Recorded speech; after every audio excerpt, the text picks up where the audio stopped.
Me llamo Marcos Rivas y tengo 40 años.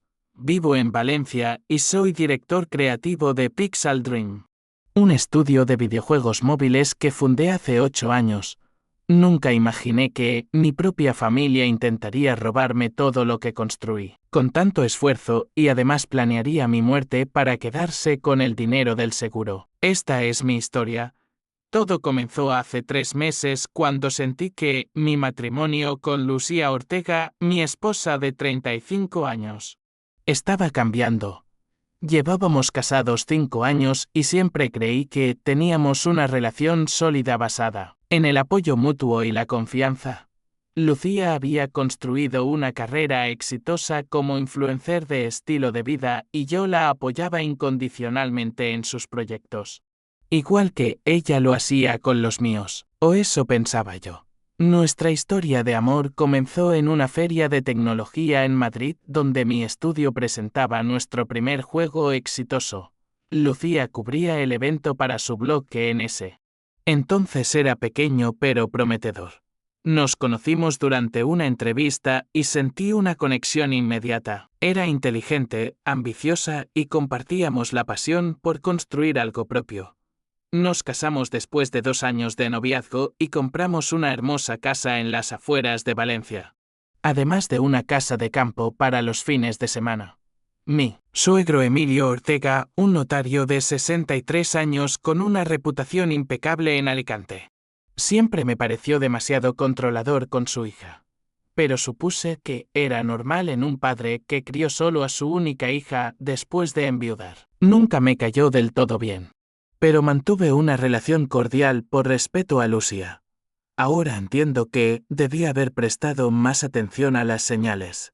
Los últimos meses, Lucía estaba obsesionada con lanzar su propia línea de cosméticos, llamada Lucía Glow. Me hablaba constantemente de inversionistas, licencias farmacéuticas y plazos. Yo la escuchaba, pero estaba concentrado en el lanzamiento de nuestra nueva franquicia de videojuegos que prometía duplicar los ingresos del estudio.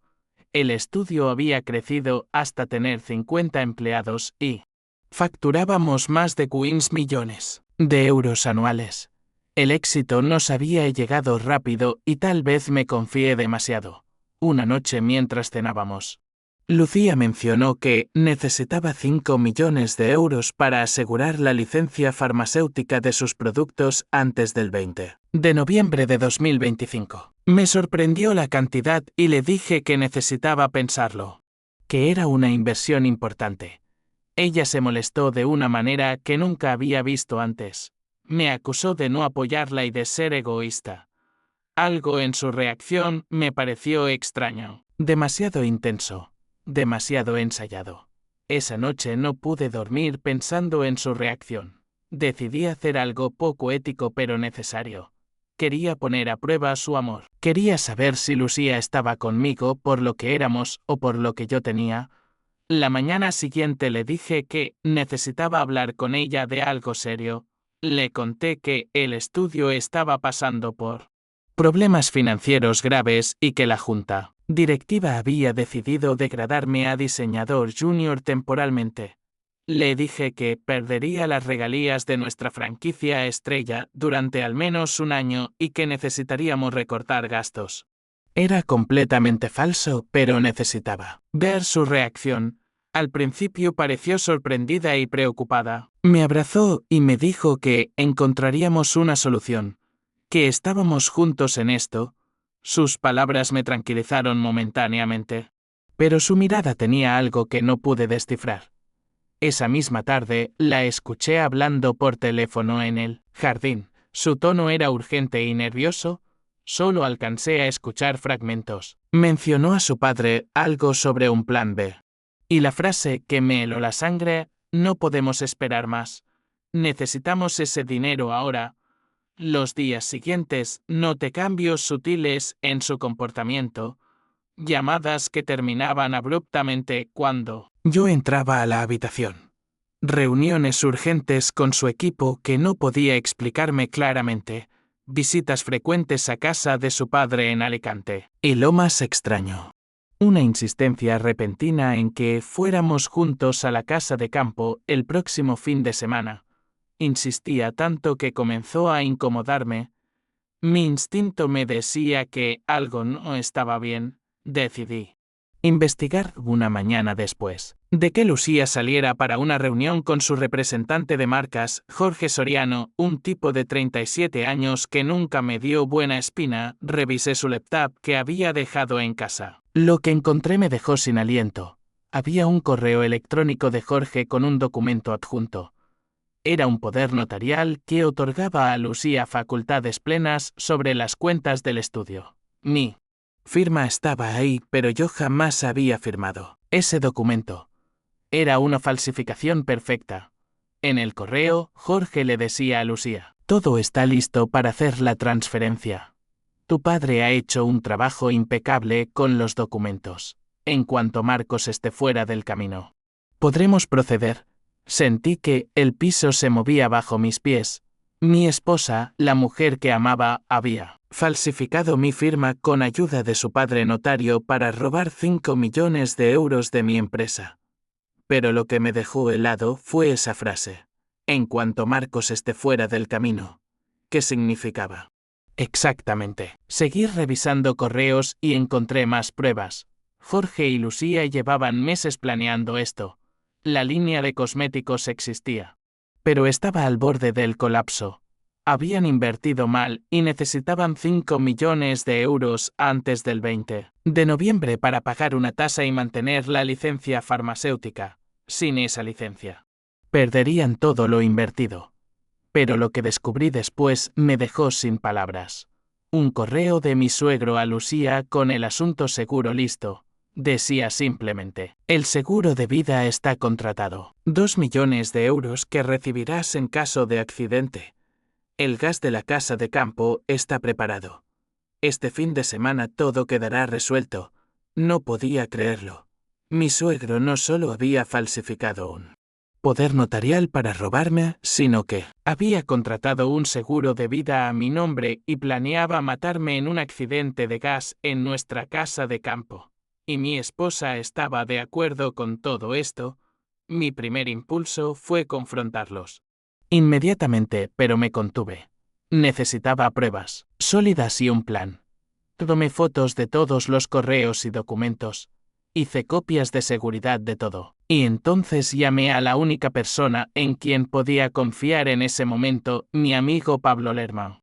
Un abogado fiscal de 28 años que había trabajado con el estudio desde sus inicios. Pablo llegó a mi oficina en menos de una hora. Cuando le mostré todo lo que había descubierto, su rostro reflejó el mismo horror que yo sentía. No se trata solo de fraude. Marcos, esto es intento de homicidio. Necesitamos ir a la policía. Le dije que aún no. Primero necesitaba proteger el estudio y el trabajo de todos nuestros empleados. Si esto salía a la luz de inmediato, la reputación del estudio se vería afectada y 50 familias pagarían el precio. Pablo y yo trabajamos toda la noche. Lo primero que hicimos fue contactar al banco y alertarlos sobre un posible fraude. Implementamos nuevos protocolos de seguridad que requerían múltiples autorizaciones para cualquier transferencia superior a 10.000 euros. Después, Pablo preparó una impugnación legal del poder notarial fraudulento. Mientras tanto, yo seguía actuando con normalidad frente a Lucía. Ella insistía cada vez más en nuestro viaje a la casa de campo. Yo inventaba excusas laborales para postergarlo. Estaba viviendo con mi potencial asesina bajo el mismo techo, compartiendo la cama, fingiendo que todo estaba bien, mientras por dentro me consumía el miedo y la traición. Una tarde, Lucía recibió una llamada que atendió en la terraza. Cuando regresó, estaba pálida. Le pregunté qué pasaba y me dijo que nada. Que era solo Jorge con algunos problemas de la campaña. Pero yo sabía que era algo más. Probablemente acababan de enterarse de las nuevas medidas de seguridad del banco. Esa noche, mientras Lucía dormía, revisé su teléfono. Había mensajes desesperados de Jorge. Alguien bloqueó las cuentas. No podemos hacer la transferencia. Tu padre está furioso. y un mensaje de Emilio que decía: el plan sigue en pie para este fin de semana. No hay otra opción. Sentí un escalofrío. Estaban desesperados. Y eso los hacía más peligrosos. Llamé a Pablo en medio de la noche y le conté los nuevos mensajes. Él me aconsejó abandonar la casa inmediatamente, pero le dije que necesitaba más pruebas. Necesitaba una confesión. Al día siguiente, jueves, Lucía me dijo que su padre nos invitaba a cenar esa noche en Alicante, que tenía algo importante que discutir conmigo. Era obvio que intentarían convencerme de ir a la casa de campo ese fin de semana. Acepté la invitación. Antes de salir, Pablo y yo preparamos un plan. Instalé una aplicación en mi teléfono que grabaría toda la conversación. Pablo esperaría en un café cerca de la casa de mi suegro, listo para llamar a la policía si yo no le enviaba un mensaje cada 30 minutos. La cena con Emilio fue tensa desde el principio. Vivía en una mansión en una zona exclusiva de Alicante, decorada con un gusto ostentoso que siempre me pareció excesivo.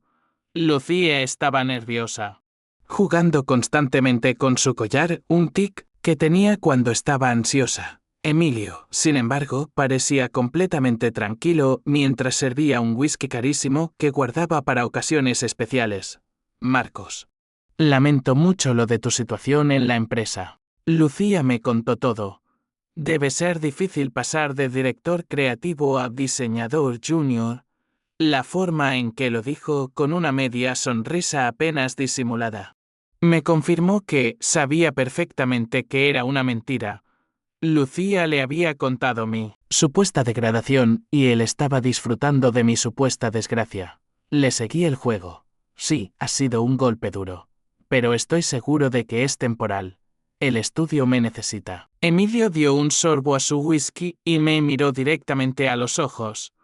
La verdad, Marcos, es que nadie es imprescindible en los negocios. Mira lo rápido que te reemplazaron. Deberías empezar a pensar en alternativas. Alternativas como que, sugerí, intentando llevarlo donde yo quería. Bueno, por ejemplo, la línea de cosméticos de Lucía. Lucía Glow tiene un potencial enorme con la inversión adecuada. Podría ser mucho más rentable que tu estudio de jueguitos. Jueguitos que facturan Queens millones al año, pensé. Pero solo dije. Es interesante. ¿Cuánto necesitarían para que despegue el negocio? Lucía intervino rápidamente. Aproximadamente 5 millones de euros. Con eso podríamos asegurar la licencia farmacéutica y comenzar la producción a gran escala. Emilio me miró fijamente. Sé que has estado guardando ese dinero, Marcos, a pesar de lo que le dijiste a Lucía. Sé que tienes reservas importantes. Podrías invertir en el futuro de tu esposa en lugar de aferrarte a un estudio que ya no te valora. Su arrogancia me enfurecía. Pero mantuve la calma. 5 millones es mucho dinero. No puedo tomar una decisión así de un día para otro. Emilio se inclinó hacia adelante. A veces hay que tomar decisiones difíciles por el bien de la familia. No querrás decepcionar a Lucía, ¿verdad? Se refería a mi esposa como si fuera una niña que podría hacer un berrinche si no conseguía lo que quería. Pero ella tenía 35 años. Era una mujer adulta que estaba participando en un plan para robarme y posiblemente matarme. Lo pensaré. Dije finalmente. Tal vez un fin de semana tranquilo me ayude a aclarar las ideas. Podríamos ir a la casa de campo, como sugeriste, Lucía. Mi esposa y su padre intercambiaron una mirada rápida. Ella sonrió, pero la sonrisa no llegó a sus ojos. Sería perfecto. Marcos, podemos salir mañana después del trabajo. El resto de la cena transcurrió entre conversaciones superficiales. Cuando nos despedimos, Emilio me abrazó más tiempo del necesario. Cuídate mucho, Marcos, y piensa en lo que hablamos. La familia es lo más importante. Sentí un escalofrío al interpretar el doble sentido de sus palabras. Me estaba despidiendo para siempre. En su mente, yo ya estaba muerto. De regreso a Valencia. Lucía hablaba entusiasmada sobre el fin de semana en la casa de campo. Decía que nos vendría bien desconectar, estar solos, reconectar como pareja. Cada palabra me dolía. ¿Cómo podía hablar de amor mientras planeaba mi muerte? Al llegar a casa, le envié a Pablo la grabación de toda la conversación. La escuchó y me llamó inmediatamente. Tenemos suficiente para la impugnación del poder, pero no para demostrar el intento de homicidio. Necesitamos más. Le conté mi plan para el día siguiente. Iría a la casa de campo antes que Lucía, supuestamente para preparar todo para el fin de semana. En realidad, quería investigar qué tipo de trampa me habían preparado. Pablo se opuso firmemente. Es demasiado peligroso, Marcos. No sabemos exactamente qué planearon. Podría ser una fuga de gas o algo más sofisticado. Pero yo estaba decidido. Le prometí que tendría cuidado y que lo mantendría informado en todo momento. Acordamos que, si no recibía un mensaje mío, cada hora llamaría inmediatamente a la policía. A la mañana siguiente le dije a Lucía que iría a la casa de campo temprano para preparar todo. Ella insistió en acompañarme, pero le dije que tenía una videoconferencia importante y que se reuniría conmigo después. Parecía nerviosa, pero aceptó. Conduje hasta la casa de campo con el corazón latiendo a 1000 por hora. Era una casa hermosa en las montañas, a 1 hora de Valencia. Normalmente era un lugar que me llenaba de paz, pero ese día sentía que iba directo a una trampa mortal. Al llegar, examiné todo con extrema precaución. La casa parecía normal a primera vista. Pero cuando revisé la caldera en el sótano, encontré lo que buscaba. Alguien había manipulado la instalación de gas. Un pequeño dispositivo conectado a la tubería principal parecía diseñado para causar una fuga importante. Con el frío de la montaña, encenderíamos la calefacción y eso activaría el mecanismo. Tomé fotos detalladas de todo.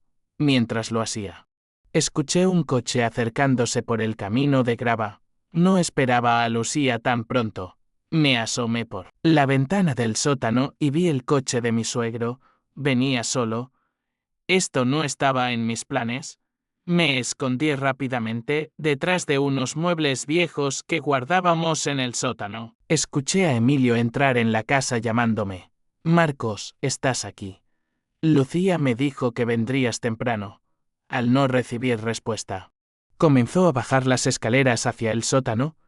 El corazón me latía tan fuerte que temía que pudiera escucharlo. Emilio entró en el sótano y fue directamente hacia la caldera. No parecía sorprendido de no encontrarme. Sacó unos guantes de su bolsillo y comenzó a ajustar algo en el dispositivo que había descubierto. Estaba perfeccionando su trampa. Sin darme cuenta, moví ligeramente el pie y golpeé una caja. El ruido, aunque pequeño, fue suficiente. Emilio se giró bruscamente. ¿Quién anda ahí? Sabía que ya no podía esconderme. Salí lentamente de mi escondite. Emilio palideció como si hubiera visto un fantasma. Marcos, ¿qué haces ahí escondido? Intentaba mantener la compostura, pero sus manos temblorosas lo delataban. Creo que la pregunta es ¿qué haces tú ajustando la caldera de mi casa? Emilio me miró fijamente, calculando sus opciones. Solo estaba revisándola. Lucía me comentó que habías mencionado que hacía ruidos extraños. Yo nunca dije eso, respondí acercándome lentamente. Y ambos sabemos exactamente lo que estabas haciendo. Lo sé todo, Emilio. El poder notarial falso, el plan para robar 5 millones de euros del estudio, el seguro de vida. Y este intento de asesinato disfrazado de accidente. Su rostro pasó del miedo a la furia en segundos. Te crees muy listo, ¿verdad? El exitoso empresario que salió de la nada y conquistó a mi hija. Nunca fuiste suficiente para ella. Nunca lo serás. Intenté mantener la calma, aunque por dentro sentía una mezcla de miedo y rabia. ¿Por qué? Emilio, tengo un negocio exitoso. Siempre apoyé a Lucía en todo. ¿Qué les hice para merecer esto? Se rió con amargura. ¿Crees que esto es personal? Es solo negocios, Marcos. Lucía necesita ese dinero para su empresa. El proyecto de cosméticos es su sueño y tú te negaste a apoyarla. Pero nunca me lo pidió claramente. Protesté. Y de ella planear mi muerte. Se encogió de hombros con una frialdad que me heló la sangre, un sacrificio necesario. Con el seguro de vida. Ella tendría los 2 millones adicionales que necesita para expandir la marca internacionalmente. Sería un gran consuelo para superar tu trágica pérdida. No podía creer lo que estaba escuchando. La frialdad con la que hablaba de mi muerte me dejó sin palabras por un momento. ¿Y Lucía está de acuerdo con todo esto? ¿Con asesinarme por dinero? Una sonrisa cruel apareció en su rostro. Mi hija siempre ha sido una mujer práctica. Me aseguré de educarla así. Sabe lo que quiere y hace lo necesario para conseguirlo. Deberías estar orgulloso de ella. En ese momento. Escuchamos otro coche acercándose. Emilio sonrió. Debe ser ella. Justo a tiempo. Vi pánico en sus ojos cuando le mostré mi teléfono. He grabado toda esta conversación, Emilio. Y ya envié las fotos de la caldera manipulada a mi abogado. Si algo me pasa. Todo esto irá directamente a la policía. Se lanzó hacia mí intentando quitarme el teléfono. Era un hombre mayor, pero la desesperación le daba fuerza. Forcejeamos y caí hacia atrás golpeándome la cabeza contra la pared. El dolor fue intenso, pero logré mantener el teléfono lejos de su alcance. En ese momento, Lucía entró al sótano. Padre, Marcos, ¿qué está pasando aquí? Su expresión de confusión parecía genuina. Pero yo ya no confiaba en nada de lo que veía en ella. Pregúntale a tu padre, Lucía. Pregúntale qué estaba haciendo con la caldera. O mejor aún, pregúntale sobre el poder notarial falso y el seguro de vida a mi nombre. Lucía miró a su padre, quien intentaba recomponerse. No le hagas caso, hija. Está delirando. Creo que saboteó la caldera él mismo y se golpeó la cabeza. Me levanté lentamente. Sin dejar de apuntar con mi teléfono hacia ambos. Tengo todo. Grabado, Lucía. Todo. Las conversaciones de anoche en casa de tu padre. La confesión de Emilio hace unos minutos. Las fotos de la caldera manipulada. Los correos electrónicos entre tu padre y Jorge sobre el poder notarial falso. El rostro de Lucía se descompuso. Su mirada pasaba de su padre a mí repetidamente. Marcos, puedo explicarlo. No es lo que piensas. ¿Qué parte no es lo que pienso? La parte donde falsificaste mi firma para robar 5 millones de euros de mi empresa. O la parte donde planeabas asesinarme con una fuga de gas para cobrar un seguro de vida. Ella comenzó a llorar. No, Marcos. Yo nunca. Lo del poder notarial. Sí, lo admito, necesitaba el dinero urgentemente para salvar mi empresa. Pero jamás habría permitido que te hicieran daño. No sabía nada del seguro ni de la caldera. Te lo juro. Miré sus ojos llorosos, buscando un atisbo de la mujer que creía amar. Ya no podía distinguir la verdad de la mentira en ella. Le envié un mensaje rápido a Pablo diciéndole que estaba bien pero que necesitaba apoyo. Inmediatamente. Emilio intentó acercarse a su hija. No le creas, Lucía. Está manipulándote como siempre. Todo lo que hice fue por tu bien, por tu futuro. Me mantuve firme entre ambos. No te acerques más. Emilio, las autoridades ya vienen en camino. Mi abogado ha presentado una impugnación formal del poder notarial esta mañana. Y las pruebas de este intento de homicidio serán suficientes para que pases el resto de tu vida en prisión. Era parcialmente un farol. Pablo había presentado la impugnación, pero aún no habíamos ido a la policía con las pruebas del intento de homicidio. Necesitaba ganar tiempo.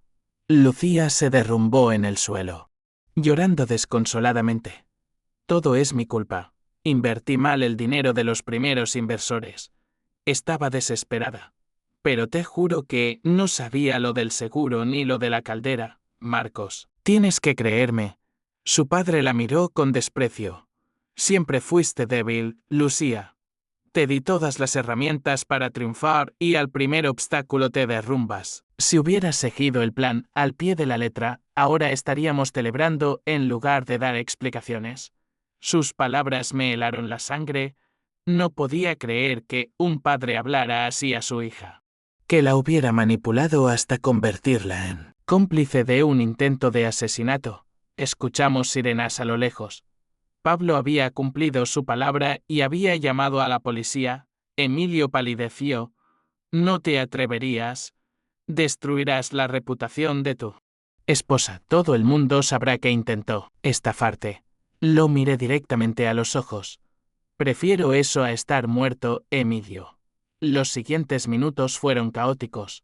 La policía entró en la casa. Les mostré las grabaciones, las fotos de la caldera manipulada, los correos electrónicos. Emilio fue arrestado inmediatamente. Lucía también fue llevada para declarar. Aunque seguía insistiendo en que no sabía nada sobre el intento de homicidio, me quedé solo en la casa de campo que alguna vez consideré un refugio y ahora se había convertido en el escenario de la peor traición de mi vida. Pablo llegó poco después. Estaba pálido y preocupado. ¿Te das cuenta de lo cerca que estuviste de morir aquí? Solo pude asentir, aún procesando todo lo ocurrido. Pasamos las siguientes horas dando declaraciones a la policía. Los investigadores confirmaron que la manipulación de la caldera habría causado una fuga de gas letal. Mi suegro había planeado un asesinato perfecto. Los días siguientes fueron una pesadilla mediática. La noticia se filtró a la prensa. Director de estudio de videojuegos escapa de complot familiar para asesinarlo. Mi cara y la de Lucía aparecían en todos los periódicos. El estudio se vio afectado inicialmente, pero nuestro equipo legal manejó bien la situación enfatizando que yo había sido la víctima y que la empresa no tenía nada que ver con el fraude intentado por mi esposa y su padre. La investigación reveló más detalles escalofriantes. Jorge Soriano, el representante de marcas, confesó que había sido idea de Emilio lo del seguro de vida y el accidente. Aparentemente, Lucía solo había accedido al fraude del poder notarial, pero se había echado atrás cuando su padre mencionó la posibilidad de un accidente. Sin embargo, tampoco había hecho nada para advertirme, lo que la convertía en cómplice. Por omisión, Emilio fue acusado de intento de homicidio, falsificación de documentos y fraude. ¿Se enfrentaba a más de 20 años de prisión? Jorge fue acusado como cómplice, y Lucía enfrentaba cargos por fraude y falsificación, aunque no por el intento de homicidio. 3 semanas después del incidente, Lucía pidió verme en presencia de nuestros abogados. Acepté más por curiosidad que por otra cosa. Quería entender cómo la mujer que creí amar había podido traicionarme de esa manera. Nos reunimos en la oficina de Pablo. Lucía había perdido peso. Sus ojos, antes brillantes y seguros, ahora estaban apagados y rodeados de ojeras profundas. Me miró con una mezcla de vergüenza y arrepentimiento. Lo siento tanto. Marcos, sé que no hay palabras para justificar lo que hice. La miré en silencio, esperando que continuara. Todo comenzó como un préstamo, te lo juro. Pensé que podría tomar el dinero temporalmente y devolverlo antes de que te dieras cuenta. Lucía Glow estaba al borde del colapso. Había invertido todo mi dinero y el de varios inversores. Si perdía la licencia farmacéutica, lo perdería todo. Mi reputación, mi carrera. Todo. Y decidiste que era mejor perderme a mí, dije con amargura. Bajó la mirada. Mi padre me convenció de que era la única salida. Siempre ha tenido ese poder sobre mí. Desde niña me ha manipulado, haciéndome creer que sin él no soy nada. Cuando le conté sobre los problemas financieros de Lucía Glow, él ya tenía la solución preparada: el poder notarial, la transferencia, todo. Y el seguro de vida. ¿Y la caldera manipulada? Te juro que no sabía nada de eso hasta ese día en la casa de campo, cuando te escuché hablar del seguro y vi la caldera manipulada. Entendí hasta dónde había llegado mi padre. Me sentía atrapada, Marcos. No sabía qué hacer. La miré intentando encontrar la verdad en sus palabras. Parte de mí quería creerle. Otra parte sabía que ya no podía confiar en ella nunca más. ¿Qué esperas de mí ahora? Lucía, perdón, comprensión. Porque no tengo ninguna de las dos cosas para ti. Sus ojos se llenaron de lágrimas. No espero nada, solo quería que supieras la verdad. Mi padre me controló toda la vida. Me hizo creer que el éxito y el dinero eran lo único importante, que los sentimientos eran debilidad, que manipular a los demás era solo una forma de negociar. Y yo le creí. Me levanté, incapaz de seguir escuchando sus excusas. Tal vez tu padre te manipuló para falsificar documentos. Lucía. Pero tú elegiste mentirme cada día. Elegiste traicionarme. Esas fueron tus decisiones. Salí de la oficina, sintiendo un peso enorme en el pecho. A pesar de todo, una parte de mí seguía amando a la mujer que creí conocer. Pero esa mujer nunca existió realmente. En los meses siguientes, me enfoqué en reconstruir mi vida. El estudio de videojuegos siguió creciendo a pesar del escándalo. De hecho, nuestra nueva franquicia fue un éxito rotundo, generando más de 20 millones de euros en su primer trimestre. El equipo se mantuvo unido y me apoyó incondicionalmente durante todo el proceso. Pablo se convirtió en mi asesor legal permanente y en un amigo aún más cercano. Su inteligencia y lealtad fueron fundamentales para superar esa etapa oscura. Implementamos nuevos protocolos de seguridad en la empresa para evitar cualquier tipo de fraude interno en el futuro. Emilio fue condenado a 18 años de prisión por intento de homicidio y falsificación de documentos. Jorge recibió una condena de 5 años como cómplice. Y Lucía, después de un acuerdo con la fiscalía en el que colaboró aportando pruebas contra su padre, fue condenada a 3 años. Aunque solo cumplió 6 meses en prisión y el resto en libertad condicional. Lucía Glow se declaró en bancarrota, y todos los inversores perdieron su dinero. Su carrera como influencer quedó destruida por el escándalo. La última vez que supe de ella, estaba viviendo en Barcelona intentando reconstruir su vida bajo otro nombre. Vendí la casa de Valencia y la casa de campo. Demasiados recuerdos dolorosos. Compré un apartamento en el centro de Madrid y comencé una nueva vida. El divorcio fue rápido dadas las circunstancias. Lucía no reclamó nada, sabiendo que no tenía derecho moral a ninguna compensación. A veces, en las noches de insomnio, me pregunto en qué momento mi matrimonio se convirtió en una farsa. Si Lucía alguna vez me amó realmente o si desde el principio fui solo un medio para conseguir sus ambiciones. Me pregunto si podría haber visto las señales antes, si fui demasiado ingenuo o demasiado confiado. Pero luego recuerdo que la confianza no es debilidad. La traición dice más de quien la comete que de quien la sufre. No me arrepiento de haber amado. Me arrepiento de no haber prestado atención a mí intuición cuando me decía que algo no estaba bien. Hoy, 3 años después, puedo decir que esa experiencia terrible me hizo más fuerte y más sabio. Aprendí a confiar en mi instinto, a valorar a las personas por sus acciones y no por sus palabras, y a entender que la familia no siempre es la que nos toca por nacimiento o matrimonio, sino la que construimos con lealtad y respeto mutuo. Sí, estás escuchando esta historia y te encuentras en una situación donde tu intuición te dice que algo no está bien en tu relación. Heis al caso. Investiga.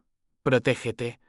No ignores las señales por miedo a descubrir una verdad dolorosa. A veces, esa verdad puede salvarte la vida. Me llamo Marcos Rivas. Tengo 43 años ahora. Sobreviví a la traición de las personas que más confianza me inspiraban. ¿Y si yo pude salir adelante? Tú también puedes hacerlo. La pregunta es, ¿has prestado suficiente atención a las señales que te rodean? ¿O estás ignorando tu intuición por miedo a enfrentar una verdad incómoda?